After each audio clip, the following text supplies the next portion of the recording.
Hey, have you ever wondered how Beyoncé went from singing in a girl group to building a billion-dollar empire? And how most people don't even see half of what she actually owns? You know, everyone sees the music, the tours, the Grammys, the red carpets.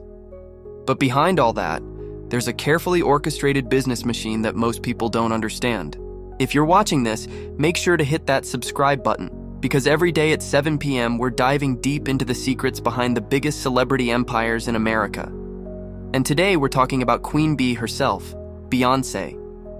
So grab a cup of coffee, get comfortable, and let's go on this journey together. I promise by the end of this episode, you'll never look at her the same way again. All right, let's rewind. Beyoncé Giselle Knowles Carter was born in 1981 in Houston, Texas. And here's something interesting. She wasn't born into extreme wealth. Her mom, Tina, was a hairdresser, and her dad, Matthew, managed a local music group. You know, some people are born into privilege, but Beyoncé? She had ambition in her DNA. From a young age, she loved music. She entered talent shows, singing competitions, and even as a little girl, people noticed her. But it wasn't all glitz and glamour. She practiced for hours.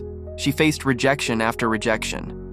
People told her, "You're too young," or "You're not ready." But she kept pushing, you know? It's funny. People think stardom is instant, but her early life was full of small battles, rehearsals, competitions, and learning to navigate a music world that wasn't always kind to young girls from Texas. Now, here's where it gets real. Beyoncé's rise wasn't smooth. When Destiny's Child started gaining traction in the late 90s, there were, internal conflicts. Members came and went, management pressures, critics doubted the group. And Beyoncé, even as the lead, faced huge pressure to stay perfect. Perfect voice, perfect dance, perfect image. Then there was the transition from Destiny's Child to her solo career. That's a moment most people forget. Many doubted she could survive on her own. The early 2000s were tough. Some of her early solo tracks didn't hit as hard as the label hoped.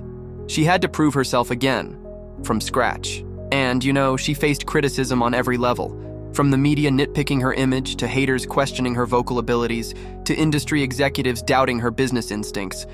But she didn't just shrug it off. Every challenge became fuel. Every no became a stepping stone.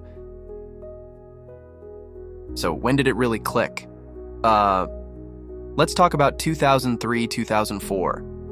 Beyoncé released Dangerously in Love, her first solo album. That album won 5 Grammys. But here's the thing. It wasn't just the music. She started taking control, creative control, business control. She understood early that art alone isn't enough.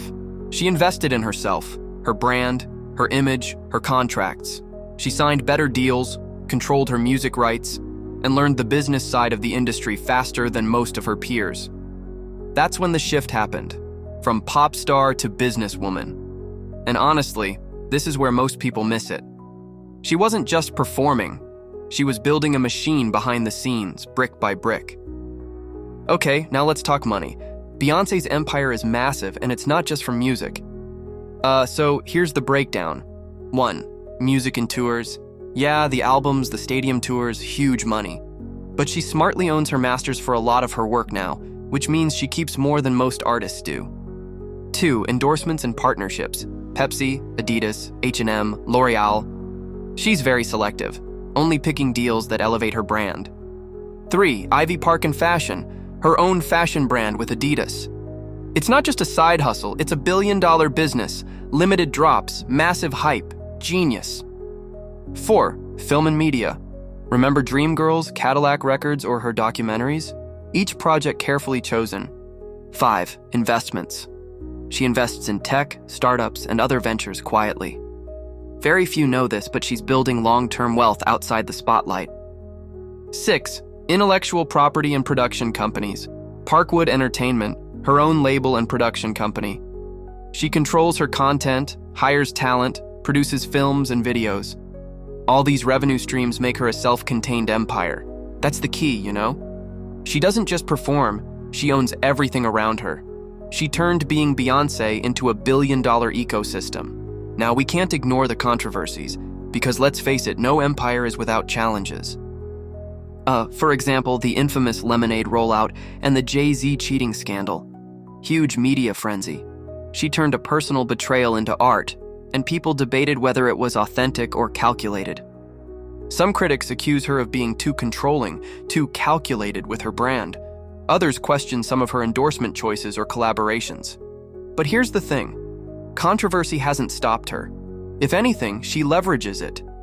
She turns public scrutiny into creative output, which honestly is a business skill in itself. So what can we learn from Beyoncé? Quite a lot, actually. 1. Control your brand. Don't let anyone else define your worth. She owns her work, her image, and her story. Ayoba turned struggles into fuel. Every setback became an opportunity. Criticism, she used it. Challenges, she thrived on them. 3. Diversify income streams. Music alone isn't enough. She built multiple complementary revenue sources. 4. Think long-term. Every decision, endorsement, partnership, album, is part of a bigger empire. 5. Creativity plus business. Her power. She proves art and entrepreneurship can coexist. You can be both soulful and strategic. Beyoncé's story is more than just fame and fortune. It's about vision, resilience, and strategy. She's a masterclass in turning talent into legacy and setbacks into opportunities. So next time you hear a song, watch a tour, or see a fashion drop, remember, there's an entire empire working quietly behind the curtain, and she's the architect. Now I want you to think, what part of your life can you take control of, like she did with hers? And remember, every day at 7 p.m., we drop a new story about the business minds behind America's biggest celebrity empires. Hit subscribe, turn on notifications, and join me tomorrow. Because these stories aren't just entertainment, they're your blueprint for success.